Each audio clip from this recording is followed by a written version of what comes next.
Opsi lockdown di Indonesia sebetulnya sudah banyak disuarakan dari awal, baik dari Ikatan Dokter Indonesia, pemerintah daerah, politisi, penggiat seni, influencer, bahkan oleh masyarakat biasa. Namun masalahnya kewenangan lockdown ini ada pada pemerintah pusat, sehingga harus pemerintah pusat lah yang memutuskan. Alasan maju mundur dan jadi perdebatannya opsi lockdown ini utamanya karena pertimbangan ekonomi dan menghindari kepanikan pasar, di mana pemerintah pusat bermaksud mengedepankan penyelamatan ekonomi nasional, sekaligus mempertimbangkan keberlangsungan usaha kecil dan menengah, yang banyak diantaranya hanya bisa menghasilkan uang apabila mereka beraktivitas secara normal. Solusi standar seperti social distancing dan meniadakan keramaian itu masih kurang dan terbukti tidak berjalan dengan maksimal. Karena pemerintah kita sedari awal cenderung menanggapi corona dengan kurangnya persiapan. Terlihat dengan sedikitnya stok masker, APD, obat-obatan, serta penuh dengan guyon dan kelakar, sehingga terkesan meremehkan.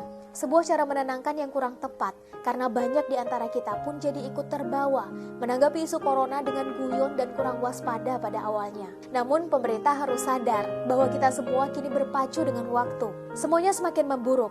Kini rupiah jatuh tak terkendali, bahkan ke titik yang sangat rendah, dan virus corona semakin meluas penyebarannya. Kepanikan justru semakin kita rasa, dan belum ada tanda-tanda akan mereda, sehingga memilih opsi lockdown sudah tak bisa ditunda lagi, selagi masih ada harapan untuk bisa dikendalikan. Negara lain juga mensubsidi rakyatnya, dan mengalami kerugian ekonomi yang besar ketika memilih opsi lockdown.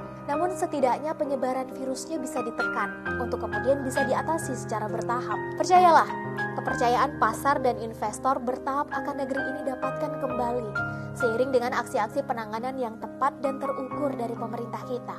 Jangan sampai kita seperti Italia yang cenderung santai, meremehkan, dan terfokus pada penyelamatan pariwisata, hingga akhirnya terlambat mengambil aksi lockdown. Apa yang sekarang terjadi? Pariwisata berantakan, ratusan orang per hari meninggal karena virus corona menjadi semakin tak terkendali. Jangan sampai itu terjadi di negeri kita tercinta. Belum terlambat untuk mengambil opsi yang tepat, Pak Presiden. Kami semua menghormatimu sebagai pengambil kebijakan tertinggi di negeri ini, namun juga berharap kebijakan yang terbaik untuk bangsa ini.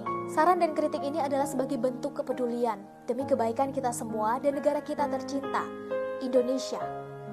Semangat!